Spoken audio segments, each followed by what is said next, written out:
afternoon, everyone. Sam Giuliano here with Royal LePage Elite Realty with my partner. John Tokatlidis, also with Royal LePage Elite. And so, John and I, this is going to be a first in a series of videos in which we will help you navigate the crazy GTA real estate market. Heck, the crazy North American real estate market, really, because a lot of what we're going to talk about kind of transcends just the local market. And what we really want is some feedback from you so we can understand what some of the questions are out there, some of the concerns, so we can help you with your purchasing and buying decisions.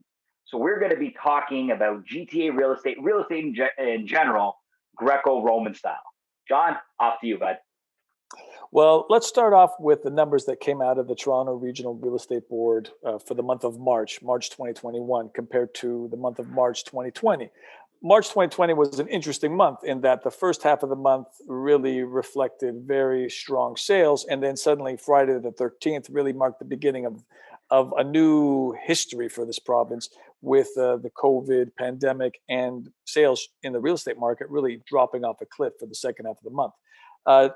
So we saw sales in March 2021 close to double that of March 2020. Average prices also really up very strong for all home types across the GTA, up 21.6%, according to the statistics coming out of the Toronto Regional Real Estate Board. So a lot of folks out there are wondering, is now a good time to buy? Is now a good time to sell?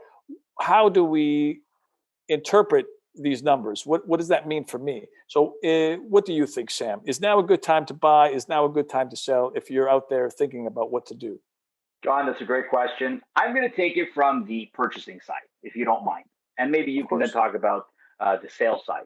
So from the purchasing side, I always tell my clients this. Look, what is the plan? Are you going to buy the house and live in it for the next 5, 10, 15, 20 years? If that's the case, well, not only are you going to have a home in which you can raise a family and enjoy the home, but also you're going to be able to withstand any ups and downs in the market. So even if you do buy it in the peak and there is going to be a valley, you're not planning to sell it anyway. So in the end, odds are you're going to come out ahead in the investment. Now, it gets a little more difficult to answer the question when we start talking about a short-term investment. Am I going to buy this home and flip it in a year? Do I want to buy it and sell it in a year, sell it in a year and a half, and try to make a quick buck? Well, just like any investment, if you're trying to make a quick buck, be cautious. And the reason why I say be cautious is I don't know, and no one knows if this is the top of the real estate market. Because if that was the case, everyone would be multi-billionaires. But it does feel like we're pretty high up there. As John gave you those numbers were pretty impressive when it comes to prices of homes and increases of the value of homes in the GTA market. Because the market is so hot and it is frothing a bit, there is a little more risk if you're looking for a short-term investment to make a quick buck. So I would say tread cautiously on that. Now, this is something where I think John and I can definitely help you with. If you want to DM us, send us a message through Facebook, through YouTube, wherever this is going to be posted. If you want to send us a call or an email, we'll help you navigate those plans and put you in the best situation. But far be it from just buying. John, what about the selling side? What do you think? Is it a good time to sell? Well, the short answer is yes, it seems to be a great time to sell, especially if you're in a detached, semi-detached, or townhome type home. Those types of homes have really increased in value, record numbers consistently each month. So it does seem to be a great time to sell. You'll get a great return on your investment, a great return on your home. However, it is important to sort of distinguish between the different home types because the condo apartment market, specifically in the downtown core, University, downtown, Liberty Village, we're looking at sales that have actually dropped compared to last year, 9% drop in the average price, I should say. Sale volume actually is up substantially, 105% increase in the volume of sales in the downtown condo apartment market. And that basically tells us that there is a lot more opportunity for buyers, so a lot more selection, a lot more inventory.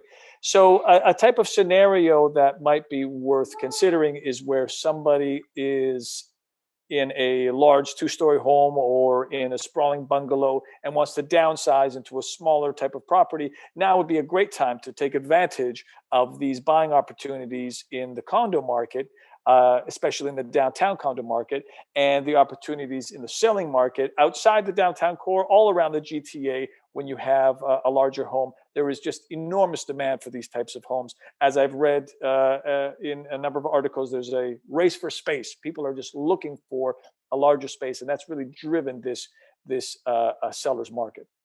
Right. And just to touch on the condos, because you did bring them up, I think one of the things, if you are a purchaser, if you are a buyer, you're looking for an investment, I wouldn't shy away from looking at the downtown Toronto core. I think there's some great opportunities there, as John had said. Even though there's a lot of buyers out there, there's a lot of inventory out there. So you might be getting a good property at a good price. And the final thing I'd like to say is another thing I always tell my clients: if you're looking, is it a good time to buy? Is it a good time to sell? Look, as long as you're buying and selling in the same market, in other words, if it's a hot market and you're buying in the hot market and you're selling in a hot market, you're going to be okay. Because in the end, it's all relative.